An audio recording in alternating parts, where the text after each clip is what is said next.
Food জোনের special pizza খান, খায়া জানান কেমন হয়েছে। আচ্ছা যাও, এই নেন পিজ্জা খান।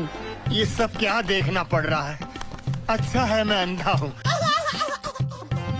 ভাই পিজ্জাটা সেই মজা ছিল, জীবনের প্রথম খাইলাম। পিজ্জা আরো খাইবেন নি? অর্ডার করে আনামু? না ভাই, আর অর্ডার দেওয়া লাগতো না, যে দূর খাইছি আলহামদুলিল্লাহ। এবার আমি যাই। যা যা, তোর যে কেলে গাই না খাওয়াইছি তুই নিজেও জানোস না। তুই যদি জানতি মানি ব্যাগ তোর আমার দিতি না। মুয়া। এই বেটা কই যাস? আমি যাকে টিয়া বানা আসছিলাম, টিয়া দিয়ে যা। স্যার না মারে, আমি টক করে বাইতে লই দিতেছি। ভাই ইলুকে তো আমার ছাড়তাছে না। সারতাছে না কে লিখিয়া? আমার মার অপারেশন করার সময় তানের থেকে কিছু টেনিছিলাম। আচ্ছা তুমি আরে বইলা যাইও, আমি টিয়া দিয়ে দিমু। ভাই আপনি একটু বইলা দেন না, আমি যাইতে চাইলে আবার আমার আটকাইবো। যাও ডাইকা লইও। স্যার আপনি নাকি বলছেন